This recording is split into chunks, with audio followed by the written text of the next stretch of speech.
नमस्कार, स्वागत है आप सभी का CNBC आवाज पर। आप देख रहे हैं खिलाड़ी नंबर 1। मैं हूं हर्षदा सावंत और भारतीय बाजारों में खरीदारी का सिलसिला कायम है। तेजी का मूड निफ्टी में और निफ्टी बैंक में। निफ्टी करीब 150 पॉइंट ऊपर ट्रेड करता हुआ 20,842 के लेवल्स इस समय आपको स्क्रीन पर दिखाई दे रहे हैं। डे हाई के आसपास ही हम इस समय कर रहे हैं कारोबार। और निफ्टी बैंक भी अगर आप देखें 735 अंकों की तेजी यहां पर 47,230 तक की ऊंचाई छुई। अब 47,172 के आसपास तक का ट्रेड है। कई स्टॉक्स है जहां पर तेजी की पोजीशंस बनती हुई दिखाई दे रही हैं। उसमें मिड कैप कंपनियों को भी शामिल करना चाहिए। स्मॉल कैप इंडेक्स आज करीब 40 पॉइंट ऊपर आपके लिए लेकर आता है कि ओवरऑल एडवांस डिक्लाइन रेशियो की तस्वीर कैसी बन रही है। रुझान तेजी का साफ है, इसीलिए बढ़ने वाले शेयरों की संख्या ज्यादा आपको दिखाई देगी। आज बैंकों का बोलबाला है। निफ्टी के कंट्रीब्यूटर्स में आपको साफ नजर आएगा SBI जैसे काउंटर्स, HDFC, एक्सिस जैसे काउंटर्स की तरफ से अच्छी खासी बढ़त बनती दिखाई दे रही है। और ICICI बैंक भी तेजी में है। IT काउंटर्स में कुछ मुनाफा वसूली के अंश बनते दिखाई दिए हैं। ऐसे में हमारे जानकारों की क्या रणनीति रहेगी, उनके रिटर्न्स कल तक के कैसे थे और आज किन स्टॉक्स पर इनकी नजरें बन रही है, इस सब पर बातचीत होगी। देखिए, कल की अच्छी तेजी में रुचित ने बाजी मारी है। 5.8% के रिटर्न्स इनके, 5.4% तक के रिटर्न्स बने हैं प्रशांत के, और साथ ही साथ 0.82% तक के रिटर्न्स ब्रिजेश ने कमाए। अब आज क्या रणनीति होनी चाहिए, किस तरह के ट्रेड्स पर करेंगे हमारे जानकार फोकस, उस पर भी करेंगे बातचीत। आप तीनों का ही स्वागत है। रुचित बताइए, निफ्टी बैंक में ये तेजी का सिलसिला बरकरार रहेगा? जी, very good morning Harshada ji. I think जैसे अंडर परफॉर्मेंस हमने निफ्टी बैंक इंडेक्स में पिछले कुछ हफ्तों में देखा था, उसका क्लियर एक कैचअप मूव हम पिछले 2 ट्रेडिंग सेशन से देख रहे हैं। तो फिलहाल यही है कि ट्रेंड जब तक इंटैक्ट है तब तक कोई कॉन्ट्रा ट्रेड्स लेने की कोशिश ना करें, क्योंकि काफी बार ऐसा होता है कि जब हम ओवरबॉट सिचुएशन में भी होते हैं और ट्रेंड काफी स्ट्रॉन्ग होता है तो ओवरबॉट जोन में भी वो मूव कुछ दिनों तक कंटिन्यू रह सकता है। तो क्योंकि जब तक कोई रिवर्सल के साइंस नहीं होते तो हमें लग रहा है कि बैंक निफ्टी इंडेक्स में भी अप मूव कंटिन्यू रहेगा और 47,500 47,600 तक के रेंज इमीडिएटली एक्सपेक्ट किए जा सकते हैं। प्रशांत, आपकी स्ट्रैटेजी आज की? जी आशा जी, जैसे मैंने कल कहा था कि निफ्टी को ट्रेल कीजिए बट बैंक निफ्टी में आप फ्रेश बाय कर सकते हो।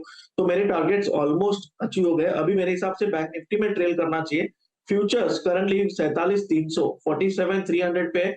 मेरे हिसाब से 47,000 पे आप पोजिशनल स्टॉप लॉस रखिए। और आप अगर शॉर्ट टर्म ट्रेडर हो तो 47,100 रखिए और होल्ड कीजिए। मुझे लग रहा है अगर ये मूव सस्टेन करे तो आपको शायद 47,500 तक के लेवल भी मिल सकते हैं। तो बैंक निफ्टी में ट्रेल करना एक बेहतर ऑप्शन होगा अभी, क्योंकि काफी अच्छी मूव आई है और almost near to the targets. Brijesh, आपकी स्ट्रैटेजी क्या रहेगी? कोई खास थीम आज के लिए जिस पर नजरें होनी चाहिए? गुड मॉर्निंग आशिता जी। बेसिकली मैं रुचित से काफी सहमत हूँ कि हालांकि ओवरबॉट में है, ओवरबॉट में ये जो मूव होती है वो ऐसे 3-4 दिन इसका मोमेंटम रहता है। तो मुझे लगता है कहीं ना कहीं निफ्टी 21,000 के करीब अप्रोच करेगा। सो करेक्शंस पे बाय करनी चाहिए। 46 ये निफ्टी का जो लेवल है, मुझे लगता है नीचे जब भी 20,700 के आसपास आता है, मुझे लगता है यहाँ पे वापस बाइंग के लिए हमको देखना चाहिए। आज के दिन के लिए थोड़ा मुश्किल लग रहा है, बट देन अगर एक 51 पॉइंट का भी करेक्शन मिलता है दिन में कभी भी, तो मुझे लगता है वो बाइंग के नजरिए से देखना चाहिए। 20,700 के आसपास के स्टॉप लॉस से हमें एक लॉन्ग ट्रेड निफ्टी में लेना चाहिए। और निफ्टी और बैंक निफ्टी अगर दोनों की बात करें तो हाँ, मैं एग्री करता हूँ कि बैंक निफ्टी में ज्यादा स्ट्रेंथ है। बैंक निफ्टी में 47,000 का कॉल ऑप्शन में अगर एक बार ट्रेड करने के लिए हम सोच सकते हैं, तो वो एक बाइंग अपॉर्चुनिटी रहेगी उसमें। ओके, तो ये फिलहाल सरकारी बैंकों पर नजरें बनती हुई दिखाई देगी। और हमने देखा मोमेंटम बैंकिंग काउंटर्स में भरपूर बनता दिखाई दे रहा है। चलिए फिर पहले तो टॉप कॉल्स आपकी स्क्रीन पर लेकर आएंगे और फिर आज कौन से ट्रेड्स पर हमारे जानकारों की नजरें बन रही है उसकी बातचीत करेंगे। जो आउट परफॉर्मर्स रहे हैं कल से आज के बीच, GSFC 4% के रिटर्न्स देकर गया प्रशांत के लिए। HEG रुचित के लिए टॉप ट्रेडेड काउंटर था, 5% की कमाई वहां हुई। और PNC इंफ्रा 1% तक के रिटर्न्स बनाकर गया है ब्रिजेश के लिए। आज किन सौदों पर नजरें रहेंगी? पहले प्रशांत, मैं आपका पोर्टफोलियो देख रही हूँ। RBL बैंक अभी भी ओपन ट्रेड है, फैक्ट ओपन है। कल आपने, आज सुबह में रादर 216.50 के आसपास ये GSFC आपका टॉप कॉल बुक कर लिया। नया ट्रेड क्या जोड़ रहे हैं? ओवरऑल सिचुएशन थोड़ी डिफिकल्ट है क्योंकि सारे स्टॉक्स रन अप हो चुके हैं। तो इसमें जो स्टॉक मुझे अभी इस लेवल पे कंफर्टेबल लग रहा है वो होगा एमसीएक्स। करीबन 3130 3130 के आसपास ट्रेड कर रहा है। मेरा जो स्टॉप लॉस होगा वो होगा 3000 का। जो टारगेट मैं इसमें देख रहा हूँ पोजिशनली, मैं इसमें एक स्ट्रॉन्ग मोमेंटम डेवलप होता देख रहा हूँ, जो इस स्टॉक को करीबन 3400 3400 तक ले जा सकता है। 100 के लिए एमसीएक्स में एक मौका, यहाँ पर आज फिर मोमेंटम लौटता हुआ। 3000 का स्टॉप लॉस लगाना है, 3400 आपके लिए टारगेट के तौर पर काम करेगा। तो ये आया प्रशांत का पहला ट्रेड। अब आप देखिएगा ब्रिजेश के ट्रेड में ब्रिजेश तीनों होल्ड कर रहे हैं क्या? आप कोई प्रॉफिट बुक नहीं किया नैल्को, एमजीएल और पीएनसी इंफ्रा में? मैडम पीएफसी में मैंने करा, पीएफसी में क्योंकि मुझे पोजीशन एग्जिट करना था तो मैंने पीएनसी में मैंने 345 में मैंने एग्जिट कर दिया है। आई थिंक कुछ पैसे नहीं बने उसमें, बट देन मुझे लगता है अभी भी जो मेरे पोजीशंस थे एमजीएल और नेशनल एल्यूमिनियम में, मुझे दोनों में अभी भी स्ट्रॉन्ग व्यू है। मुझे लगता है आज या कल में एक अच्छा मूव इसमें देखने को मिल सकता है। तो नैल्को और महानगर गैस मैंने होल्ड किया हुआ है, तो आज शायद मैं एक ही पोजीशन ऐड करूंगा। तो क्या वो ट्रेड रहेगा?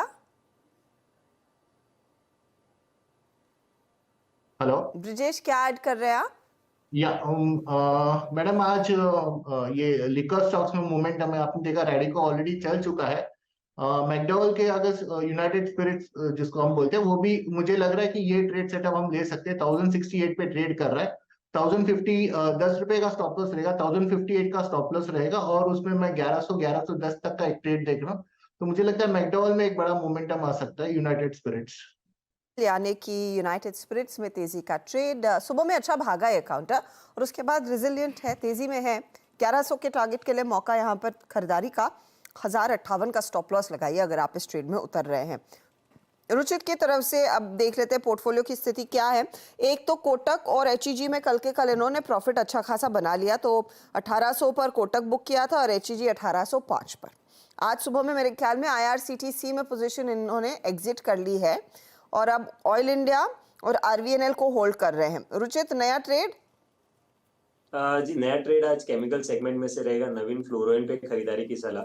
सो एक ग्रेजुअल रिकवरी हमने ये स्टॉक में देखी है लोअर लेवल से, और यहाँ पे price volume structure short term charts पे अच्छे नजर आ रहे हैं। सो हमें लग रहा है कि यहाँ पे एटलीस्ट 100 डीएमए तक का पुल बैक मूव ये स्टॉक आने वाले कुछ दिनों में दिखाना चाहिए। तो क्योंकि स्टॉक इतना चला नहीं है, इसके लिए रिस्क रिवॉर्ड रेशियो भी फेवरेबल है। करंटली 3790 के आसपास ट्रेड कर रहा है, तो यहाँ पे ये स्टॉक को खरीदारी करे, स्टॉप लॉस रखे 3730 और टारगेट्स एक्सपेक्ट करे 4000 के अराउंड। के टारगेट थोड़ा सा पोजिशनल ट्रेड रहेगा। नवीन फ्लोरिन में मौका, मोमेंटम अच्छा खासा है। सुबह से दरअसल ये एक पॉकेट है जहां पर हमने देखिए कुछ मजबूती बनती दिखाई दी है। तो 4000 का टारगेट और स्टॉप लॉस 3730 का रहेगा। ये है फिलहाल हमारे जानकारों की तरफ से आज के नए ट्रेड्स। एक एक ट्रेड आया है, बाकी कुछ और बदलाव होगा तो उसकी भी इंफॉर्मेशन आपकी स्क्रीन पर हम लेकर आएंगे। लेकिन देखिए मार्केट की चाल कितनी मजबूत है कि 20,841 पर भी हर टिक के साथ दिग्गजों में अच्छी खासी तेजी बनती दिखाई दे रही है। और इन दिग्गज काउंटर्स में भले ही बाजार रिकॉर्ड हाई पर हो, अब भी कुछ ऐसे शेयर हैं जहां पर वैल्यूएशंस अट्रैक्टिव हैं। इसी का ब्यौरा लेते हैं सुमित से। तो जहां बाजार अपने ऑल टाइम हाई पर कामकाज कर रहा है, चाहे वो निफ्टी हो, सेंसेक्स हो, निफ्टी बैंक हो, मिड कैप हो, स्मॉल कैप हो, सभी अपने ऑल टाइम हाई पर कामकाज कर रहा है, लेकिन फिर भी कई दिग्गज हैं जो कि अभी भी अपने वैल्यूज या फिर एवरेज पी के सामने एक सस्ते वैल्यूएशन पे कामकाज करते हुए दिखाई पड़ रहे हैं। इनफैक्ट निफ्टी 50 की करीब 40% कंपनियां ऐसी हैं जो कि अपने एवरेज पी के नीचे अभी भी ट्रेड करते हुए दिखाई पड़ रहे हैं। एक एक करके तमाम जो स्टॉक्स हैं वो आपकी स्क्रीन पर आते हुए दिखाई पड़ेंगे, कहां पर फिलहाल वैल्यू दिखाई पड़ रही है। शुरुआत कर लेता हूं एफएमसीजी स्पेस के साथ, जहां पर एचयूएल एफएमसीजी मेजर करीब 63 के मल्टीपल पे कामकाज कर रहा था, अभी 60 के आसपास है।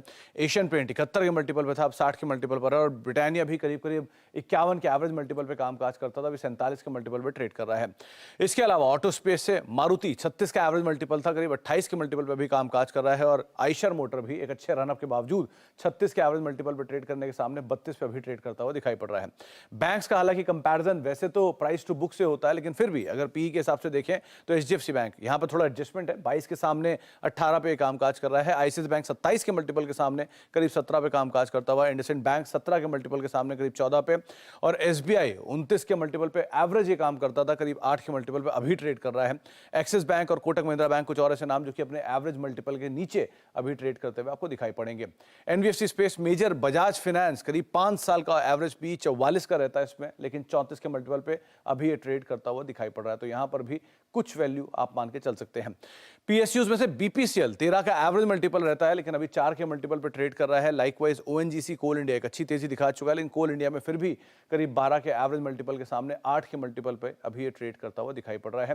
फार्मास्यूटिकल स्पेस से सन फार्मा 40 के एवरेज मल्टीपल पे यूजुअली ट्रेड करता है, लेकिन अभी 25 के मल्टीपल पे ट्रेड कर रहा है। और डॉक्टर रेड्डीज भी 27 के एवरेज मल्टीपल पे ट्रेड करता है, अभी 19 के मल्टीपल पर ट्रेड करता हुआ आपको दिखाई पड़ेगा। इसके अलावा IT major TCS and Infosys दोनों के दोनों 30 के मल्टीपल के सामने 28 का मल्टीपल और 26 के मल्टीपल के सामने मोर लेस 24 का मल्टीपल आपको दिखाई पड़ेगा। एंड भारतीय एयरटेल अर्निंग्स में एक्सपेंशन तो 71 के मल्टीपल के सामने करीब करीब 60 के मल्टीपल पर यह भी कामकाज करता हुआ दिखाई पड़ेगा। तो कुछ ऐसे दिग्गज कंपनियां जहां पर थोड़ी बहुत वैल्यू अभी भी दिखाई पड़ रही है और आप इनके ऊपर नजर बना के रख सकते हैं। कुछ वैल्यूएशंस अभी भी अट्रैक्टिव हैं और सबसे ज़्यादा चर्चा तो ऑफकोर्स बैंकों में एसबीआई की होती है, जो अब सिर्फ 8 गुना पर ही ट्रेड कर रहा है। ऑफकोर्स इसकी एवरेज वैल्यू जैसे सुमित कह रहे थे 29 गुना है। ये चार्टिकली कैसा है प्रशांत?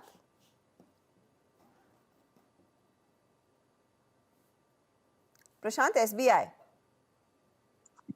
जी हर्षा जी, एसबीआई के लिए जो क्रूशियल लेवल था काफी वक्त से, वो था 600 का। अभी इसके ऊपर ये कंफर्टेबली ट्रेड कर रहा है। इनफैक्ट कल की भी क्लोजिंग ऑलमोस्ट मान के चलेंगे उसी के इर्द गिर्द थी और आज हम कंफर्टेबली 609 पे ट्रेड करें। मुझे लग रहा है इसको हम एक वैलिड ब्रेकआउट मान सकते हैं और करीबन 595 पे स्टॉप लॉस रख के बने रहे या फ्रेश पोजीशन भी ऐड कीजिए।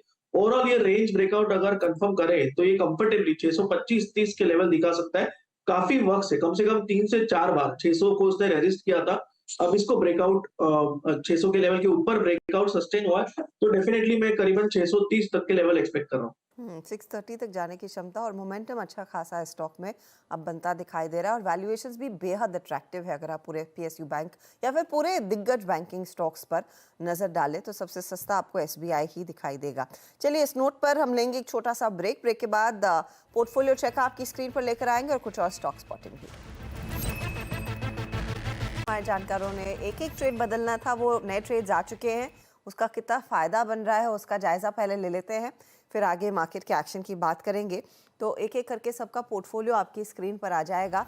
प्रशांत सावंत ने फैक्ट और आरबीएल रिटेन किया, एमसीएक्स नया जोड़ा, जो नया जोड़ा है उसका टारगेट है 3400 और स्टॉप लॉस 3000। आरबीएल के लिए 260 का टारगेट, 225 स्टॉप लॉस और फैक्ट का 840 का टारगेट और 720 का स्टॉप लॉस इंटैक्ट है। अब देख लेते हैं रिटर्न्स क्या बन रहा है। आज फैक्ट थोड़ा सा ड्रैग कर रहा है लेकिन आरबीएल बैंक में अच्छी तेजी बनी है, 3% का इजाफा इधर और एमसीएक्स 0.18% के गेंस इनको जोड़कर दे रहा है।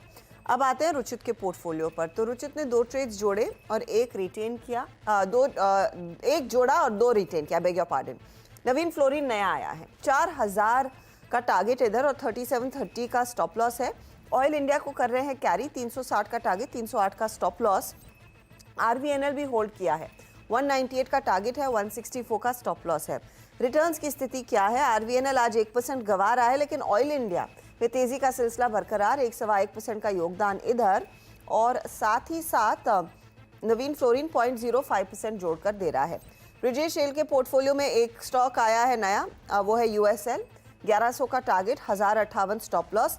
नैल्को को होल्ड किया है, 101 का टारगेट है, 94 का स्टॉप लॉस और एमजीएल जो कल इन्होंने दिया था उसके साथ बने हुए हैं, 1145 का टारगेट यहाँ पर इनका बरकरार है। एमजीएल 0.29% बढ़ रहा है, नैल्को 1.2% के रिटर्न्स देता हुआ, 0.31% के रिटर्न्स यूएसएल की तरफ से आ रहे हैं।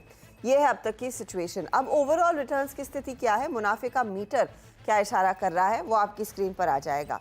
तो प्रशांत अब आगे हैं फिर 6.39%, 37% के रिटर्न्स इनके, 5.44% के रिटर्न्स हो गए हैं रुचित के और ब्रिजेश अब करीब 2.38% के रिटर्न्स पर बैठे हैं। यह है आपके लिए अब की ताज़ा तस्वीर। अच्छा, बाजार पर एक बार फिर नज़र डाल लेते हैं। 2800 के आसपास जमा है, अच्छी तेज़ी बनती दिखाई दी है, लेकिन एक पॉकेट जिसमें काफ़ी स्ट्रेंथ है ब्रिजेश, वो है सीमेंट कंपनियाँ। सुबह में जेके सीमेंट, अल्ट्राटेक की हम बात कर रहे थे, लेकिन जैसे अंबुजा और एसीसी भी बढ़ने लगे हैं और अंबुजा के लिए वो संघी वाली डील भी थोड़ी सी उसका उन्होंने ओपन ऑफर प्राइस भी हल्का सा बढ़ा दिया, तो वो संघी इंडस्ट्रीज भी अपर सर्किट पर। लेकिन अंबुजा एसीसी में क्या हो रहा है आगे और कितनी तेजी करेंगे?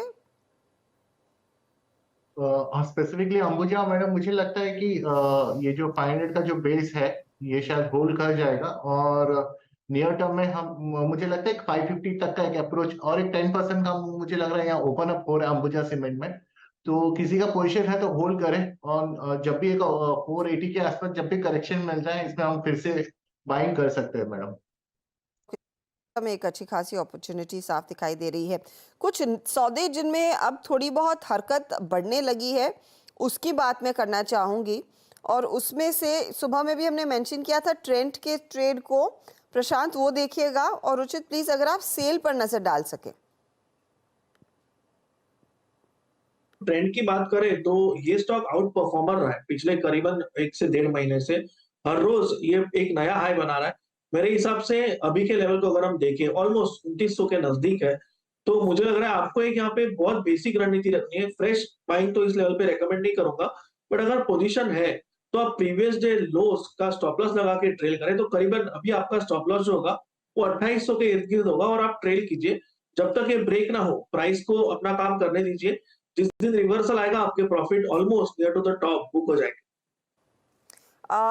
ब्रिजेश वेरी क्विकली अगर आप सेल देख सके। या मैडम,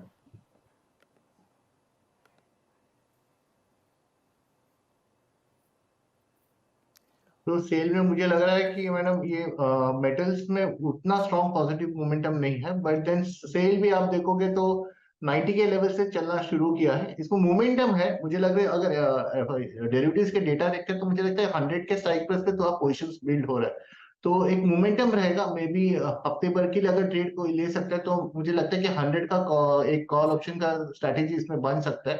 तो मुझे लगता है वो एक अपॉर्चुनिटी हुक करना चाहिए। बाकी कैश और एफओ में फिलहाल अवॉइड करते। ऑप्शंस में एक 100 का कॉल ऑप्शन को लॉन्ग करके हम एक इसमें अपॉर्चुनिटी ढूंढ सकते हैं सेल में। ओके, तो ये फिलहाल एक अपॉर्चुनिटी सेल में, लेकिन थोड़ा सा समय ले सकता है ये ट्रेड। ज़्यादा दूसरे मोमेंटम वाले काउंटर्स आपको दिखेंगे। चलिए, आप तीनों का शुक्रिया। आपसे इजाज़त लेंगे, लेकिन ऑल द बेस्ट आज के प्ले के लिए। और कोई भी अपडेट हमारे जानकारों की तरफ से आएगा तो उसकी जानकारी हमारे सोशल मीडिया हैंडल्स और साथ ही 1 बजे मिड कैप मंत्र में हम आपके साथ शेयर ज़रूर करेंगे। लेंगे एक ब्रेक, आगे ध्यान कमोडिटी मार्केट का। बता दें कि मनी कंट्रोल पर दिए गए विचार एक्सपर्ट्स के अपने निजी विचार होते हैं। वेबसाइट या मैनेजमेंट इसके लिए उत्तरदायी नहीं है। यूजर्स को मनी कंट्रोल की सलाह है कि कोई भी निवेश निर्णय लेने से पहले सर्टिफाइड एक्सपर्ट की सलाह लें।